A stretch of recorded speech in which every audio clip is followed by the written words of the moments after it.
ನಮಸ್ತೆ ಸ್ನೇಹಿತರೆ, ಇವತ್ತು ನಾವು ಪ್ರಥಮ BA ಇತಿಹಾಸ ಪರೀಕ್ಷಾ ತಯಾರಿ ಅಭ್ಯಾಸವನ್ನು ಮಾಡುವ. ಇದರಲ್ಲಿ ನಾವು ಇವತ್ತು ಓದುವಂತಹ ವಿಚಾರ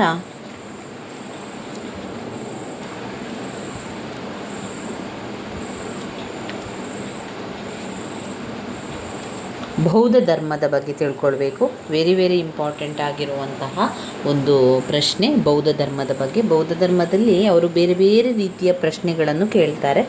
ಸಂಪೂರ್ಣ ಬೌದ್ಧ ಧರ್ಮದ ಬಗ್ಗೆ ತಿಳಿಸಿ ಅಂತ ಕೇಳ್ತಾರೆ, ಅಥವಾ ಗೌತಮ ಬುದ್ಧನ ಬಾಲ್ಯ ಜೀವನವನ್ನು ವಿವರಿಸಿ ಅಂತ ಕೇಳ್ತಾರೆ, ಅಥವಾ ಇಲ್ಲಿ ಗೌತಮ ಬುದ್ಧನ ಬೋಧನೆಗಳನ್ನು ತಿಳಿಸಿ ಅಂತ ಕೇಳ್ತಾರೆ. ಹಾಗೆಯೇ ಅಷ್ಟಾಂಗ ಮಾರ್ಗಗಳ ಬಗ್ಗೆ, ಅದು 5 ಅಂಕಕ್ಕೆ ಹಲವು ಬಾರಿ ಬಂದಿದೆ. ಹಾಗೆ 10 ಅಂಕ ಕೂಡ ಕೇಳುವಂತಹ ಪ್ರಶ್ನೆ ಅಷ್ಟಾಂಗ ಮಾರ್ಗಗಳನ್ನು ತಿಳಿಸಿ ಅಂತ ಕೇಳ್ತಾರೆ. ಇದೆಲ್ಲವೂ ಕೂಡ ಪ್ರತ್ಯೇಕವಾಗಿ ಕೂಡ ಕೇಳ್ತಾರೆ, ಅಥವಾ ಬೌದ್ಧ ಧರ್ಮದ ಅವನತಿಗೆ ಕಾರಣಗಳನ್ನು ತಿಳಿಸಿ ಅಂತ ಕೇಳುವಂಥದ್ದು. ಇದೆಲ್ಲ ಕೂಡ ತುಂಬಾ ಮುಖ್ಯವಾಗಿರುವಂಥ ಪ್ರಶ್ನೆಯಾದ ಕಾರಣ ಇವತ್ತಿನ ಪರೀಕ್ಷಾ ತಯಾರಿಯಲ್ಲಿ, ಇವತ್ತಿನ ನಮ್ಮ ಅಭ್ಯಾಸದಲ್ಲಿ ನಾವು ಬೌದ್ಧ ಧರ್ಮದ ಬಗ್ಗೆ ತಿಳ್ಕೊಳ್ಳುವ.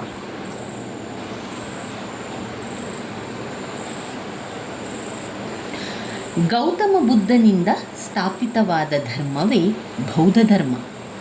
ಇದು ಜೈನ ಧರ್ಮದ ಸಮಕಾಲೀನವಾಗಿದ್ದು, ಅದರಂತೆಯೇ ಪುರೋಹಿತಶಾಹಿಯ ಪ್ರಾಬಲ್ಯವನ್ನು, ವೇದಗಳ ಮಹತ್ವವನ್ನು, ಯಜ್ಞ ಯಾಗಾದಿಗಳನ್ನು ತಿರಸ್ಕರಿಸಿದ ಧರ್ಮವಾಗಿದೆ. ಇಂದಿಗೂ ಪ್ರಪಂಚದ ಪ್ರಮುಖ ಧರ್ಮಗಳಲ್ಲಿ ಒಂದಾಗಿರುವ ಈ ಧರ್ಮವು ವಿಶ್ವದ ಧಾರ್ಮಿಕ, ಸಾಮಾಜಿಕ, ಶಿಕ್ಷಣ ಮತ್ತು ಕಲಾಕ್ಷೇತ್ರಕ್ಕೆ ಭಾರತದ ಕೊಡುಗೆಯಾಗಿದೆ. ಜೈನ ಧರ್ಮದಂತೆಯೇ ಕ್ಷತ್ರಿಯ ರಾಜಕುಮಾರನಾದ ಸಿದ್ಧಾರ್ಥನಿಂದ, ಅಂದರೆ ಗೌತಮ ಬುದ್ಧನಿಂದ ಸ್ಥಾಪಿಸಲ್ಪಟ್ಟ ಬೌದ್ಧ ಧರ್ಮವು ಕ್ರಿಸ್ತಪೂರ್ವ 6ನೇ ಶತಮಾನದಲ್ಲಿ ಭಾರತವು ಎದುರಿಸುತ್ತಿದ್ದ ಧಾರ್ಮಿಕ ಕ್ಷೋಭೆಗೆ ಉತ್ತರವೆಂಬಂತೆ ಉದಯಿಸಿದ ಧರ್ಮವಾಗಿದೆ. ಅಲ್ಪಕಾಲದಲ್ಲಿ ಪ್ರಬಲ ಧರ್ಮವಾಗಿ ಬೆಳೆದು ಭಾರತದ ಸಾಮಾಜಿಕ ಹಾಗೂ ಧಾರ್ಮಿಕ ಪರಿಸರದಲ್ಲಿ ಸರಳತೆಯನ್ನು, ಸ್ಪಷ್ಟತೆಯನ್ನು, ಸಮಾನತೆಯನ್ನು ಉಂಟು ಮಾಡಿ ಕಡೆಗಣಿಸಲ್ಪಟ್ಟ ವರ್ಗಗಳವರಿಗೆ ಮಾನ್ಯತೆಯನ್ನು ಬೌದ್ಧ ಧರ್ಮವು ತಂದುಕೊಟ್ಟಿತು. ನೋಡಿ, ಈ ಬೌದ್ಧ ಧರ್ಮ ಎನ್ನುವಂಥದ್ದು ಗೌತಮ ಬುದ್ಧನಿಂದ ಆಗಿರುವಂಥದ್ದು. ಗೌತಮ ಬುದ್ಧ ಒಬ್ಬ ಬೌದ್ಧ ಭಿಕ್ಷು ಅಥವಾ ಸನ್ಯಾಸಿ ಅಂತ ಹೇಳ್ಬೋದು, ಒಬ್ಬ ರಾಜನಾಗಿದ್ದ. ಆರಂಭದಲ್ಲಿ ಇಲ್ಲಿ ನಮಗೆ ಕತೆ ಕೂಡ ಗೊತ್ತಾಗ್ತದೆ, ಅವನು ಯಾವ ರೀತಿ ಇದ್ದ, ಹಾಗೆಯೇ ರಾಜನಾದವನು ಯಾವ ರೀತಿ ಗೌತಮ ಬುದ್ಧ ಆದ ಎನ್ನುವಂಥದ್ದು. ಇಲ್ಲಿ ಗೌತಮ ಬುದ್ಧ ಯಾವ ರೀತಿ ಜೀವನದಲ್ಲಿ ಆತನು ಬೌದ್ಧ ಧರ್ಮವನ್ನು ಪ್ರಚಾರ ಮಾಡ್ತಾನೆ ಎನ್ನುವಂಥದ್ದು ತಿಳ್ಕೊಳ್ಳುವಂಥದ್ದು. ಸಿದ್ಧಾರ್ಥನಾಗಿದ್ದಂಥ ರಾಜ ಸಿದ್ಧಾರ್ಥ ಗೌತಮ ಬುದ್ಧವಾಗಿ ಬದಲಾವಣೆ ಹೊಂದುವಂಥದ್ದು. ಗೌತಮ ಬುದ್ಧನಿಂದ ಸ್ಥಾಪನೆಯಾಗಿರುವಂಥದ್ದೇ ಈ ಧರ್ಮ, ಬೌದ್ಧ ಧರ್ಮ. ಇದು ನಮ್ಮ ಜೈನ ಧರ್ಮದ ಒಂದು ಸಮಕಾಲೀನದ್ದಾಗಿದ್ದು ಅಂತ ಹೇಳಿದರೆ, ಜೈನ ಧರ್ಮ ಆದಂತಹ ಸಂದರ್ಭದಲ್ಲಿಯೇ ಆ ಒಂದು ಸಮಯದಲ್ಲಿ ಆಗಿರುವಂತಹ ಒಂದು ಹೊಸ ಧರ್ಮ ಬೌದ್ಧ ಧರ್ಮ. ಪುರೋಹಿತಶಾಹಿಯ ಪ್ರಾಬಲ್ಯ ಆಗಿರ್ಬೋದು, ಅಥವಾ ವೇದಗಳ ಒಂದು ಮಹತ್ವವನ್ನು ಇರ್ಬೋದು, ಯಜ್ಞ ಯಾಗಾದಿಗಳನ್ನು ತಿರಸ್ಕರಿಸಿದ ಒಂದು ಧರ್ಮವೇ ಬೌದ್ಧ ಧರ್ಮ. ಆ ಬೌದ್ಧ ಧರ್ಮಕ್ಕೆ ಯಜ್ಞ ಯಾಗಾದಿಗಳು ಇಷ್ಟೇ ಇರಲಿಲ್ಲ, ಹಾಗೆ ವೇದಗಳ ಮಹತ್ವ, ಪ್ರಾಬಲ್ಯ ಇದನ್ನೆಲ್ಲ ಕೂಡ ತಿರಸ್ಕರಿಸ್ತಾ ಬಂತು. ಯಾವ ಧರ್ಮ? ಬೌದ್ಧ ಧರ್ಮ. ಇಂದಿಗೂ ಕೂಡ ಪ್ರಪಂಚದ ಪ್ರಮುಖ ಧರ್ಮಗಳಲ್ಲಿ ಒಂದಾಗಿರುವಂತಹ ಈ ಬೌದ್ಧ ಧರ್ಮವು ವಿಶ್ವದ ಧಾರ್ಮಿಕ ಇರ್ಬೋದು, ಸಾಮಾಜಿಕವಾಗಿರ್ಬೋದು, ಶಿಕ್ಷಣ, ಕಲಾಕ್ಷೇತ್ರಕ್ಕೆ ಭಾರತದ ಕೊಡುಗೆಯಾಗಿದೆ. ಜೈನ ಧರ್ಮದಂತೆಯೇ ಕ್ಷತ್ರಿಯ ರಾಜಕುಮಾರನಾದ ಸಿದ್ಧಾರ್ಥ ಕ್ಷತ್ರಿಯನಾಗಿದ್ದ, ಅವನು ರಾಜಕುಮಾರನಾಗಿದ್ದ, ಅವನು ಗೌತಮ ಬುದ್ಧನಾಗಿ ಬದಲಾವಣೆ ಹೊಂದುವಂಥದ್ದು. ಈ ಸಿದ್ಧಾರ್ಥನೇ ಗೌತಮ ಬುದ್ಧ. ಸಿದ್ಧಾರ್ಥ ಗೌತಮ ಬುದ್ಧನಾಗಿದ್ದುಕೊಂಡು ಬೌದ್ಧ ಧರ್ಮವನ್ನು ಸ್ಥಾಪನೆ ಮಾಡಿ ಬೌದ್ಧ ಧರ್ಮ ಪ್ರಚಾರವನ್ನು ಮಾಡುವಂಥ ಕೆಲಸವನ್ನು ಮಾಡ್ತಾನೆ. ಕ್ರಿಸ್ತಪೂರ್ವ 6ನೇ ಶತಮಾನದಲ್ಲಿ ಭಾರತವು ಎದುರಿಸುತ್ತಿದ್ದ ಧಾರ್ಮಿಕ ಕ್ಷೋಭೆಗೆ ಉತ್ತರವೆಂಬಂತೆ ಉದಯಿಸಿದ ಒಂದು ಧರ್ಮವೇ ಬೌದ್ಧ ಧರ್ಮ. ಅಲ್ಪಕಾಲದಲ್ಲಿ ಪ್ರಬಲ ಧರ್ಮವಾಗಿ ಬೆಳೆಸಿ ಭಾರತದ ಸಾಮಾಜಿಕ ಧಾರ್ಮಿಕ ಪರಿಸರದಲ್ಲಿ ಸರಳತೆಯನ್ನು, ಸ್ಪಷ್ಟತೆಯನ್ನು, ಸಮಾನತೆಯನ್ನು ಉಂಟು ಮಾಡಿ ಒಂದು ಕಡೆಗಣಿಸಲ್ಪಟ್ಟ ವರ್ಗಗಳವರೆಗೆ ಮಾನ್ಯತೆಯನ್ನು ಬೌದ್ಧ ಧರ್ಮ ತಂದುಕೊಟ್ಟಿದೆ. ಇನ್ನು ಗೌತಮ ಬುದ್ಧನ ಬಾಲ್ಯದ ಜೀವನದ ಬಗ್ಗೆ ತಿಳ್ಕೊಳ್ಳುವ. ಬುದ್ಧ ಅಂದರೆ ಬೌದ್ಧ ಧರ್ಮದ ಸ್ಥಾಪಕನಾದಂತಹ ಗೌತಮ ಬುದ್ಧನು ಅವನ ಪೂರ್ವದ ಹೆಸರು ಸಿದ್ಧಾರ್ಥ. ಇಂದಿನ ನೇಪಾಳದ ಕಪಿಲವಸ್ತುವಿನ ನಾಯಕ ಶಾಕ್ಯ ಕುಲಕ್ಕೆ ಸೇರಿದ ಶುದ್ಧೋಧನ ಮತ್ತು ಮಹಾಮಾಯೆಯವರ ಮಗನಾಗಿ ಕ್ರಿಸ್ತಪೂರ್ವ 566 ಸುಮಾರಿಗೆ ಕಪಿಲವಸ್ತುವಿನ ಸಮೀಪದಲ್ಲಿದ್ದ ಲುಂಬಿನಿ ವನದಲ್ಲಿ, ಅಂದರೆ ಇಂದಿನ ರುಮ್ಮಿದಾಯ್ ಅಶೋಕನ ಸ್ತಂಭ ಶಾಸನವಿರುವ ಸ್ಥಳ ಲುಂಬಿನಿ ವನದಲ್ಲಿ ಜನಿಸಿದನು. ಯಾರು? ಗೌತಮ ಬುದ್ಧ. ಎಲ್ಲಿ ಜನಿಸಿದನು? ಗೌತಮ ಬುದ್ಧನು ಲುಂಬಿನಿ ವನದಲ್ಲಿ ಜನಿಸಿದನು. ಶುದ್ಧೋಧನ ಹಾಗೂ ಮಹಾಮಾಯೆಯವರ ಮಗನಾಗಿ ಕ್ರಿಸ್ತಪೂರ್ವ 566ರಲ್ಲಿ ಸುಮಾರಿಗೆ ಕಪಿಲವಸ್ತುವಿನ ಸಮೀಪದಲ್ಲಿದ್ದ ಲುಂಬಿನಿಯಲ್ಲಿ ವನದಲ್ಲಿ ಅವರು ಜನಿಸಿದರು. ಇನ್ನು ಬೌದ್ಧ ಗ್ರಂಥಗಳ ಪ್ರಕಾರ ಸಿದ್ಧಾರ್ಥನ ಜನನದ ಬಳಿಕ ಅವನ ತಾಯಿ ಮಹಾಮಾಯೆ ಮೃತಳಾದಳು. ಮಗುವಿನ ಪಾಲನೆಯ ಹೊಣೆ ಅವರ ಚಿಕ್ಕಮ್ಮ ಪ್ರಜಾಪತಿ ಗೌತಮಿಯದಾಯಿತು. ಗೌತಮಿಯ ಪ್ರತಿ ವಾತ್ಸಲ್ಯ ಹಾಗೂ ಆರೈಕೆಯಲ್ಲಿ ಬೆಳೆದಂತಹ ಸಿದ್ಧಾರ್ಥನಿಗೆ ಗೌತಮ ಎಂದು ಕರೆಯಲ್ಪಟ್ಟರು. ಮಗುವಿನ ಜಾತಕ ನೋಡಿದ ಜ್ಯೋತಿಷ್ಯರು ಅವನು ಮಹಾಯೋಗಿಯಾಗುವನು, ಅಲ್ಲದೆ ಹೋದರೆ ಪ್ರಸಿದ್ಧ ಅರಸನಾಗುವನೆಂದು ಭವಿಷ್ಯ ನುಡಿದರು. ಶುದ್ಧೋಧನನು ತನ್ನ ಮಗನು ಯೋಗಿಯಾಗುವುದನ್ನು ತಡೆಯಲು ಅವನನ್ನು ಯಾವುದೇ ನಿರಾಶಾದಾಯಕ ಪರಿಸ್ಥಿತಿ ಎದುರಾಗದಂತೆ ನೋಡಿಕೊಂಡನು. ಅಂದರೆ ಈಗ ಮಗು ಹುಟ್ಟಿದಂಥ ಸಂದರ್ಭದಲ್ಲಿ ಜ್ಯೋತಿಷ್ಯರನ್ನು ಕಾಣುವಂಥದ್ದು ಅಥವಾ ಮಗುವಿನ ಒಂದು ಜಾತಕವನ್ನು ಬರೆಸುವಂಥದ್ದು ಪದ್ಧತಿ ಇರುವಂಥದ್ದು. ಇಲ್ಲಿ ಕೂಡ ರಾಜನ ಏನು ಮಾಡ್ತಾನೆ ಅಂತ ಹೇಳಿದರೆ,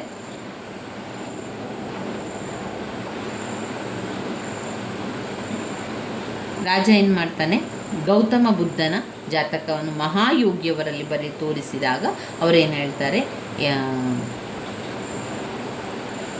ಈ ಒಂದು ಜಾತಕದ ಮಗು ಪ್ರಸಿದ್ಧ ಅರಸನಾಗ್ತಾನೆ, ಇಲ್ಲ ಅಂತಾದರೆ ಪ್ರಸಿದ್ಧನಾದ ಯೋಗಿ ಆಗ್ತಾನೆ ಎನ್ನುವಂಥದ್ದನ್ನು ತಿಳಿಸ್ತಾನೆ. ಬೌದ್ಧ ಗ್ರಂಥಗಳ ಪ್ರಕಾರ ಸಿದ್ಧಾರ್ಥನ ಜನನದ ಬಳಿಕ ಅವನ ತಾಯಿ ಮಹಾಮಾಯೆ ಮೃತಳಾದವಳು.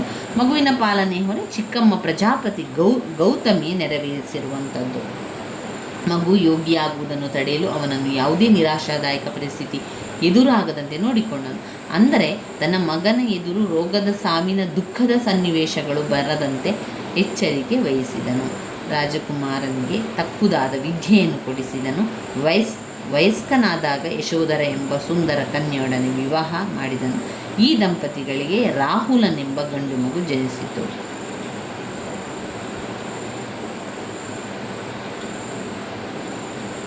ಈ ದಂಪತಿಗಳಿಗೆ ರಾಹುಲನೆಂಬ ಗಂಡು ಮಗು ಜನಿಸುವಂಥದ್ದು. ಯಾರಿಗೆ? ಸಿದ್ಧಾರ್ಥ ಮತ್ತು ಸಿದ್ಧಾರ್ಥನ ಪತ್ನಿಗೆ. ಅವನಿಗೆ ವಯಸ್ಕನಾದ ಯಶೋಧರ ಎಂಬ ಸುಂದರ ಕನ್ಯೆಯೊಡನೆ ವಿವಾಹವನ್ನು ಮಾಡಿದರು.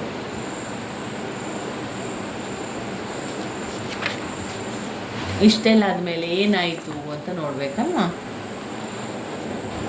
ಇಲ್ಲಿ ಸಿದ್ಧಾರ್ಥ ಮೊದಲಿನಿಂದಲೂ ಕೂಡ ಜೀವ, ಸಾವು, ದುಃಖದ ಬಗ್ಗೆ ಚಿಂತಿಸುತ್ತಿದ್ದನು. ಅವನು ಈ ಒಂದು ಸಮೃದ್ಧ ಬದುಕಿನಲ್ಲೂ ದುಃಖಿತನಾಗಿದ್ದನು. ಅವನ ತಂದೆ ದೂರವಿರಿಸಿದ್ದ ರೋಗದ, ಸಾವಿನ, ವೃದ್ಧಾಪ್ಯಗಳ ದೃಶ್ಯವನ್ನು ಕಂಡು ನಂತರ ಸಿದ್ಧಾರ್ಥನು ಬದುಕಿನ ಅರ್ಥವನ್ನು ತಿಳಿದುಕೊಳ್ಳಲು ಹಾಗೂ ದುಃಖಕ್ಕೆ ಪರಿಹಾರವನ್ನು ಹುಡುಕಲು ಯತ್ನಿಸಿದನು. ಕಡೆಗೊಮ್ಮೆ ಲೋಕದ ವ್ಯವಹಾರಗಳನ್ನು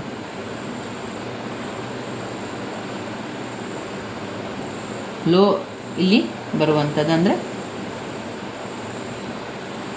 ಸಿದ್ಧಾರ್ಥ ಮೊದಲಿನಿಂದಲೂ ಎಲ್ಲ ಜೀವ ಬಗ್ಗೆ ಆಗಿರ್ಬೋದು, ಸಾವಿನ ಬಗ್ಗೆ ಆಗಿರ್ಬೋದು, ದುಃಖದ ಬಗ್ಗೆ ಚಿಂತೆಯನ್ನು ಮಾಡ್ತಾ ಇದ್ದ. ಅವನು ಈ ಒಂದು ಸಮೃದ್ಧ ಬದುಕಿನಲ್ಲೂ ದುಃಖಿತನಾಗಿದ್ದ. ಅವನ ತಂದೆ ದೂರವಿರುವುದರಿಂದ ರೋಗದ, ಸಾವಿನ, ವೃದ್ಧಾಪ್ಯಗಳ ದೃಶ್ಯಗಳನ್ನು ಕಂಡ ನಂತರ ಸಿದ್ಧಾರ್ಥನು ಬದುಕಿನ ಅರ್ಥವನ್ನು ತಿಳಿದುಕೊಳ್ಳಲು ಹಾಗೂ ದುಃಖಕ್ಕೆ ಪರಿಹಾರವನ್ನು ಕಂಡುಹಿಡಿಯಲು ಯತ್ನಿಸಿದನು. ಕಡೆಗೊಮ್ಮೆ ಲೋಕದ ವ್ಯವಹಾರಗಳನ್ನು ತ್ಯಜಿಸಿದ ಸನ್ಯಾಸಿಯನ್ನು ಕಂಡಾಗ ಅವನಲ್ಲಿದ್ದ ನೆಮ್ಮದಿಯನ್ನು ಕುರಿತು ಚಿಂತಿಸುತ್ತಾ, ಸನ್ಯಾಸದಿಂದಾದರೂ ನನ್ನ ಸಮಸ್ಯೆಗಳಿಗೆ ಪರಿಹಾರ ದೊರೆಯಬಹುದೆಂಬ ಆಸೆಯಿಂದ ತನ್ನ ಕುಟುಂಬವನ್ನು ತೊರೆಯಲು ನಿರ್ಧರಿಸಿದನು. ಏಕೆಂದರೆ ಅವರಿಗೆ ಕುಟುಂಬವು ಬಂಧನದಂತೆ ತೋರಿತು. ಆದುದರಿಂದ ಅವೆಲ್ಲವನ್ನು ತ್ಯಜಿಸಿ ತನ್ನ ನೆಚ್ಚಿನ ಸೇವಕ ಚನ್ನನೊಂದಿಗೆ ಅರಮನೆಯಿಂದ ಹೊರ ನಡೆದನು. ಈ ಘಟನೆಯನ್ನು ಬೌದ್ಧ ಧರ್ಮದಲ್ಲಿ ಮಹಾಪರಿತ್ಯಾಗ ಅಂತ ಕರೆಯುತ್ತಾರೆ. ಯಾವುದನ್ನು ಮಹಾಪರಿತ್ಯಾಗ ಅಂತ ಕರೆಯುವಂಥದ್ದು ಅಂತ ಹೇಳಿದರೆ, ಇಲ್ಲಿ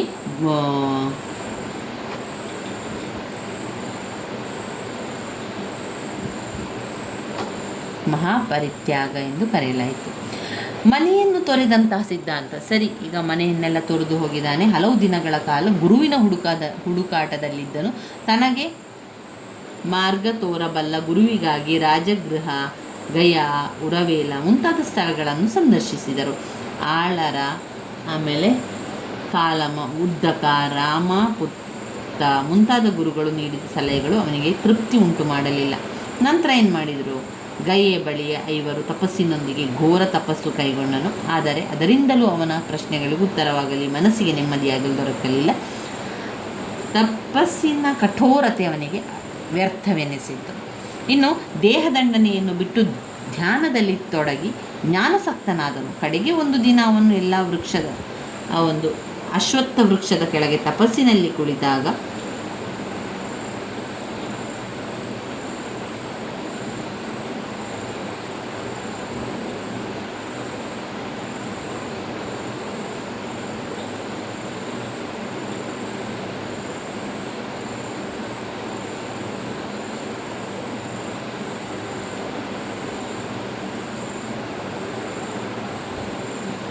ಇನ್ನು ಮನೆಯನ್ನು ತೊರೆದಂಥ ಸಿದ್ಧಾರ್ಥ ಹಲವು ದಿನಗಳ ಕಾಲ ಗುರುವಿನ ಹುಡುಕಾಟದಲ್ಲಿ ಇರ್ತಾನೆ.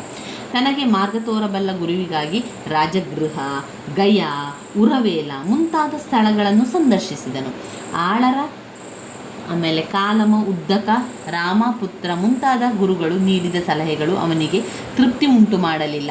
ನಂತರ ಗಯೆಯ ಬಳಿಗೆ 5 ತಪಸ್ಸಿನೊಂದಿಗೆ ಘೋರ ತಪಸ್ಸು ಕೈಗೊಂಡನು. ಆದರೆ ಅದರಿಂದಲೂ ಅವನ ಪ್ರಶ್ನೆಗೆ ಉತ್ತರವಾಗಲಿ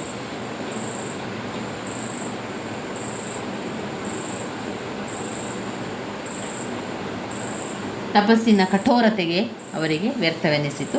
ದೇಹದಂಡನೆಯನ್ನು ಬಿಟ್ಟು ಧ್ಯಾನದಲ್ಲಿ ತೊಡಗಿ ಜ್ಞಾನಾಸಕ್ತನಾದವನು ಕಡೆಗೆ ಒಂದು ದಿನ ಅವನು ಅಶ್ವತ್ಥ ವೃಕ್ಷದ ಕೆಳಗೆ ತಪಸ್ಸಿನಲ್ಲಿ ತಲ್ಲೀನನಾಗಿ ಕುಳಿತಿದ್ದಾಗ ಜ್ಞಾನೋದಯವಾಯಿತು. ಅವನ ಪ್ರಶ್ನೆಗಳಿಗೆ ಉತ್ತರ ದೊರಕಿದಂತಾಯಿತು. ಈ ಜ್ಞಾನೋದಯದಿಂದ ಸಿದ್ಧಾರ್ಥ ಬುದ್ಧನಾದನು. ಅವರಿಗೆ ತಥಾಗತ ಅಂದರೆ ಸತ್ಯವನ್ನು ಕಂಡವರು ಎಂದು ಬಿರುದು ದೊರೆಯಿತು. ಈಗ ಅವನಿಗೆ 39 ವರ್ಷ. ಗೌತಮನಿಗೆ ಜ್ಞಾನೋದಯವಾದ ಅಶ್ವತ್ಥ ವೃಕ್ಷ ಬೋಧಿ ವೃಕ್ಷವಾಯಿತು. ಬೋಧಿ ವೃಕ್ಷವಾದುದು ಜ್ಞಾನೋದಯವಾದ ಅಶ್ವತ್ಥ ವೃಕ್ಷ ಬೋಧಿ ವೃಕ್ಷದ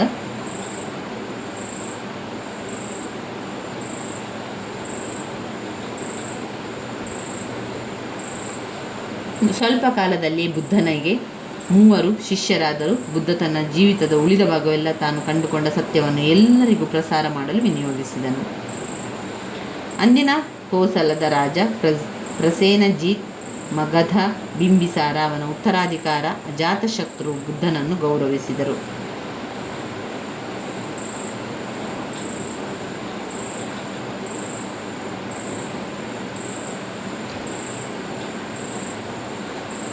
ಇನ್ನು ಇದರಲ್ಲಿ ಅಶ್ವತ್ಥ ವೃಕ್ಷ, ಬೋಧಿ ವೃಕ್ಷ, ಬುದ್ಧ ಗೈ ಆಯಿತು. ಸ್ವಲ್ಪ ಕಾಲದಲ್ಲಿ ಬುದ್ಧನಿಗೆ 3 ಶಿಷ್ಯರು ಕೂಡ ಆಗ್ತಾರೆ. ಬುದ್ಧ ತನ್ನ ಜೀವಿತದ ಉಳಿದ ಭಾಗವನ್ನೆಲ್ಲ ತಾನು ಕಂಡುಕೊಂಡ ಸತ್ಯವನ್ನು ಎಲ್ಲರಿಗೂ ಪ್ರಸಾರ ಮಾಡಲು ವಿನಿಯೋಗಿಸಿದರು. ಅಂದಿನ ಕೋಸಲದ ರಾಜ ಪ್ರಸೇನಜಿತ್, ಮಗಧ, ಬಿಂಬಿಸಾರ ಮತ್ತು ಅವನ ಉತ್ತರಾಧಿಕಾರಿ ಅಜಾತಶತ್ರು ಬುದ್ಧನನ್ನು ಗೌರವಿಸಿದರು. ಗೌತಮ ಬುದ್ಧ ತನ್ನ ಶಿಷ್ಯ ಬಳಗದವನ್ನು ಒಂದುಗೂಡಿಸಿ ಸಂಘವನ್ನು ಸ್ಥಾಪಿಸಿದರು. ಭಿಕ್ಷುಗಳು, ಗೃಹಸ್ಥರು ಸ್ತ್ರೀಯರು ಇದ್ದಂತಹ ಈ ಸಂಘಟನೆಯಲ್ಲದೆ ಭಿಕ್ಷು ಸಂಘವು ಬುದ್ಧನ ಬೋಧನೆಯ ಕೆಲಸವನ್ನು ಮತ್ತಷ್ಟು ಜನಪ್ರಿಯಗೊಳಿಸಿತು. ಮೇಲು ಕೀಳು ಎಂಬ ಒಂದು ಭೇದವಿಲ್ಲದೆ ಎಲ್ಲ ವರ್ಗದವರನ್ನು ಶಿಷ್ಯರಾಗಿ ಸ್ವೀಕರಿಸಿದ್ದರಿಂದ ಸಾಮಾಜಿಕವಾಗಿ ಮಹತ್ತರವಾದ ಬದಲಾವಣೆಗಳಾದವು. 45 ವರ್ಷಗಳ ಸತತ ಪರಿಶ್ರಮದಿಂದ ಬುದ್ಧ ತನ್ನ ಧರ್ಮವನ್ನು ಭಾರತದ ಪ್ರಬಲ ಧರ್ಮವನ್ನಾಗಿರಿಸಲು ಕಡೆಯಲ್ಲಿ ತನ್ನ 80ನೇ ವಯಸ್ಸಿನಲ್ಲಿ ಕುಶಿನಗರದಲ್ಲಿ ಅಂದರೆ ಇಂದಿನ ಗೋರಖ್ಪುರದ ಬಳಿ ತನ್ನ ದೇಹತ್ಯಾಗ ಮಾಡಿದನು. ಅದನ್ನು ಬೌದ್ಧ ಧರ್ಮದಲ್ಲಿ ಪರಿನಿರ್ವಾಣವೆಂದು ಕರೆಯಲಾಗ್ತದೆ. ಈ ನಿರ್ವಾಣವು ಕ್ರಿಸ್ತಪೂರ್ವ 486 ಮತ್ತು 487ರಲ್ಲಿ ಆಯಿತು ಎಂದು ವಿ.ಎ. ಸ್ಮಿತ್ ಎಂಬ ಇತಿಹಾಸ ತಜ್ಞರು ಅಭಿಪ್ರಾಯಪಟ್ಟಿದ್ದಾರೆ. ಆದರೆ ಪ್ಲೀಟ್ ಎಂಬ ಮತ್ತೊಬ್ಬ ಚರಿತ್ರಕಾರರ ಕ್ರಿಸ್ತಪೂರ್ವ 483ರಲ್ಲಿ ನಿಗದಿಪಡಿಸಿದ್ದಾರೆ. ಅವನ ಮರಣಾನಂತರ ಭಿಕ್ಷುಣಿಯರು ದೇಶದ ಉಳಿದ ಭಾಗದಲ್ಲಿ ಸಂಚರಿಸಿ ಬೌದ್ಧ ಧರ್ಮವನ್ನು ಪ್ರಚಾರ ಮಾಡಿದರು. ತನಗೆ ದೊರೆತ ರಾಜಾಶ್ರಯವನ್ನು ಸರಿಯಾಗಿ ಬಳಸಿಕೊಂಡ ಭಿಕ್ಷು ಸಂಘಗಳು ಭಾರತದಲ್ಲದೆ ಹೊರದೇಶಗಳಲ್ಲೂ ಬೌದ್ಧ ಧರ್ಮವನ್ನು ಪರಿಚಯಿಸಿದರು. ಇನ್ನು ಬರುವಂಥದ್ದು ಗೌತಮ ಬುದ್ಧನ ಬೋಧನೆಗಳು.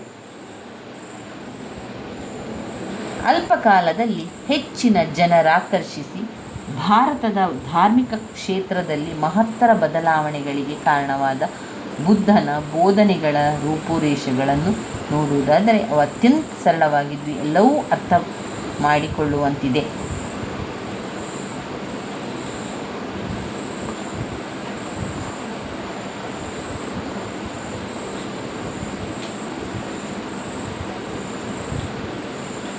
ಆತ್ಮದ ಸಂಕೋಲೆಯ ಬಗ್ಗೆಯೂ ಚರ್ಚಿಸಲಿಲ್ಲ. ಅವುಗಳು ಮನುಷ್ಯನ ನೈತಿಕ ಬದುಕಿಗೆ ಅವಶ್ಯವಿಲ್ಲವೆಂದು ನಂಬಿದ್ದರು. ವಿಶ್ವವು ಮಾಯೆ ಅಥವಾ ಸರ್ವ ಅನಿತ್ಯ ಎಂದು ಹೇಳಿದರು. ಬುದ್ಧನು ಪ್ರಪಂಚದಲ್ಲಿ ತುಂಬಿರುವ ದುಃಖ ಕಾರಣಗಳನ್ನು ಅವನ ನಿವಾರಣೆಗೆ ಮಾರ್ಗೋಪಾಯಗಳ ಬಗ್ಗೆ ಚಿಂತಿಸಿದನು.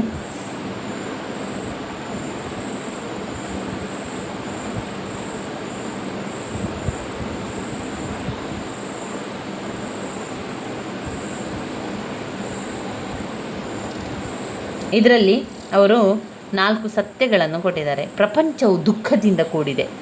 ಆಸೆಯೇ ದುಃಖಕ್ಕೆ ಮೂಲ ಕಾರಣ. ಆಸೆಯನ್ನು ಬಿಡುವುದರಿಂದ ದುಃಖದಿಂದ ಬಿಡುಗಡೆ ಹೊಂದಲು ಸಾಧ್ಯವಾಗಬಹುದು. ಆಸೆಯನ್ನು ಬಿಡಲು ಅಷ್ಟಾಂಗ ಮಾರ್ಗದಿಂದ ಮಾತ್ರ ಸಾಧ್ಯ. ಆಸೆಯನ್ನು ಬಿಡಲು ಅಷ್ಟಾಂಗ ಮಾರ್ಗದಿಂದ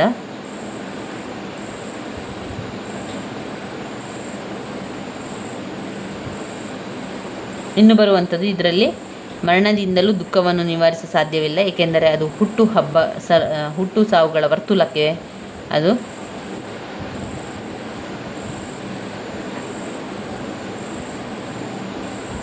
ಇನ್ನು ಅಷ್ಟಾಂಗ ಮಾರ್ಗ ನೋಡಿದರೆ ದುಃಖದ ನಿವಾರಣೆಗಾಗಿ ಬುದ್ಧನು ಬೋಧಿಸಿದ ಅಷ್ಟಾಂಗ ಮಾರ್ಗ ಒಳ್ಳೆಯ ಆಲೋಚನೆ, ಒಳ್ಳೆಯ ಆಸೆ, ಒಳ್ಳೆಯ ನುಡಿ, ಒಳ್ಳೆಯ ನಡತೆ, ಒಳ್ಳೆಯ ಜೀವನ, ಒಳ್ಳೆಯ ಪ್ರಯತ್ನ, ಒಳ್ಳೆಯ ವಿಚಾರ, ಒಳ್ಳೆಯ ಚಿಂತನೆ.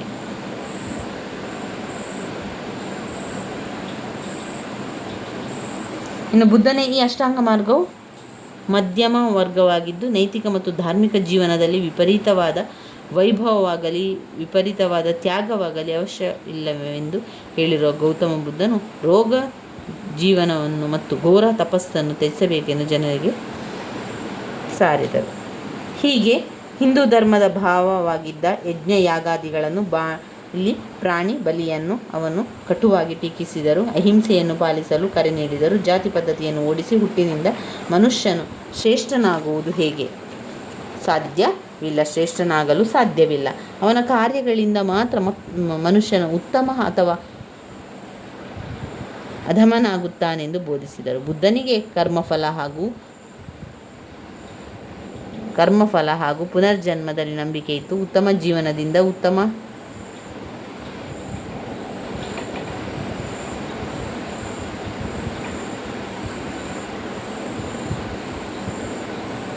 ಇನ್ನು ಬರುವಂಥದ್ದು ಬೌದ್ಧ ಸಮ್ಮೇಳನ ಮತ್ತು ಬೌದ್ಧ ಧರ್ಮದ ಅವನತಿಗೆ ಕಾರಣಗಳೇನು, ಇವಿಷ್ಟು ವಿಚಾರಗಳಿದೆ. ಇವಿಷ್ಟು ವಿಚಾರಗಳನ್ನು ತಿಳ್ಕೊಂಡ ನಂತರ ನಾವು ಮುಂದಿನ ಪ್ರಶ್ನೆಗೆ ಹೋಗಬೇಕು. ಬೌದ್ಧ ಧರ್ಮದ ಬಗ್ಗೆ, ಬೌದ್ಧ ಧರ್ಮದ ಬಾಲ್ಯದ ಜೀವನದ ಬಗ್ಗೆ, ಬೌದ್ಧ ಧರ್ಮದಲ್ಲಿ ಮಹಾಪರಿತ್ಯಾಗದ ಬಗ್ಗೆ, ಹಾಗೆ ಅಲ್ಲಿ ಗೌತಮ ಬುದ್ಧನ ಬೋಧನೆಗಳ ಬಗ್ಗೆ, ಅಷ್ಟಾಂಗ ಮಾರ್ಗಗಳ ಬಗ್ಗೆ, ಬೌದ್ಧ ಸಮ್ಮೇಳನಗಳು, ಬೌದ್ಧ ಧರ್ಮದ ಅವನತಿ ಕಾರಣಗಳು, ಬೌದ್ಧ ಧರ್ಮದಲ್ಲಿ ಉಂಟಾದ ಬದಲಾವಣೆ, ವಿವಿಧ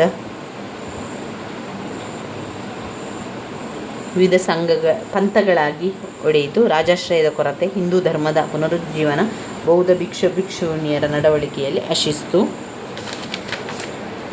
ವಿದೇಶಿಯರ ದಾಳಿ. ಇವಿಷ್ಟು ಬೌದ್ಧ ಧರ್ಮದ ಅವನತಿಗಳಿಗೆ ಕಾರಣ ಆಯಿತು. ಬೌದ್ಧ ಧರ್ಮದ ಅವನತಿಗೆ ಕಾರಣಗಳೇನು?